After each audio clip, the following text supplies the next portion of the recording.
வணக்கம் இந்தியா. இன்று ஒரு தகவல்.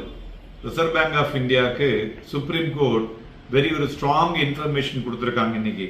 அதாவது இந்தியாவில் இருக்கக்கூடிய பேங்க்ஸ் எல்லாம் ஒரு லயபிலிட்டி ஆகி கொண்டிருக்கிறது. என்னன்னு கேட்டீங்கன்னா, எதுலன்னு கேட்டீங்கன்னா இந்த digital arrest ஸ்கேம்ல.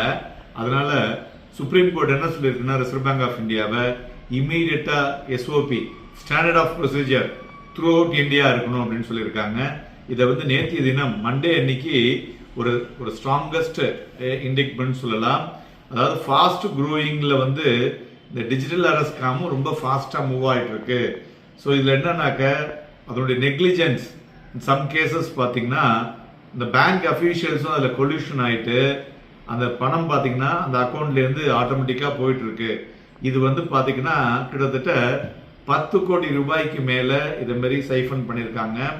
So unsuspecting citizens including senior citizen அவங்களுடைய பணம் என்டையர் லைஃப் சேவிங்ஸை காலி பண்ணியிருக்காங்க.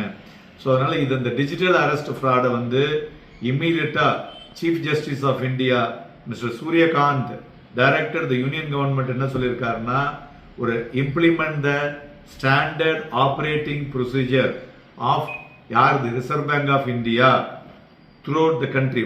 நம்ம நாடு பூராவும் அந்த டைம் பவுண்ட் அந்த inter agency framework ready பண்ணி to prevent and respond to the இது மாதிரி சைபர் எனேபிள்டு ஃபினான்ஷியல் கிரைசிஸ் இருக்கு இல்லையா, இதெல்லாம் கொண்டு வரதுக்கு இந்த எஸ்ஓபி இந்த ஆர்பிஐ கிராஃப்ட் பண்ணி அந்த prescribe series preventing actions from the bank சைட்லையும் அது மாதிரி எபிலிட்டி டு பிளேஸ் ஒரு டெம்பரரி டெபிட்டை அதை ஹோல்டு பண்றதுக்கும் அந்த சஸ்பீஷியஸ் டிரான்சாக்ஷன் இருக்கிற அக்கௌண்ட்ல இது மாதிரி ஒரு சைபர் எனேபிள் ஃப்ராட் கேசஸ் ரெடி பண்ண சொல்லியிருக்காங்க.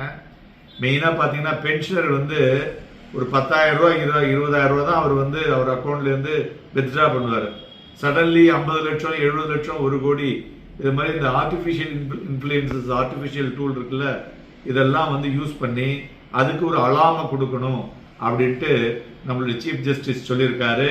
அது மாத்திரம் இல்லாமல் பேங்க்ஸ் பாத்தீங்கன்னாக்க ஏன் அதை லைபிலிட்டின்னு சொல்றாருன்னா, பேங்க்ல இருக்கிறவங்க தான் ட்ரஸ்டீஸ் ஆஃப் பப்ளிக் மணி இல்லையா. நம்ம போடக்கூடிய பணத்துக்கு பேங்க்ல வேலை செய்யறவங்க தான் ட்ரஸ்டீஸ். அதுக்கு தான் பேங்க் அவங்களுக்கு சம்பளம் கொடுக்குது, நம்ம கிட்ட இருந்து சார்ஜஸ் போடுறாங்க. அப்படி இருக்கும்போது நிறைய பேர் அந்த ட்ரஸ்ட் அது உடையக்கூடாது அப்படின்னு சொல்லிட்டு நேற்றுக்கு ரொம்ப தெளிவா பேசியிருக்காரு. அதனால கூடிய விரைவில் இதற்கு உண்டான ஒரு வழி வரத்துக்கு வாய்ப்புகள் இருக்கு.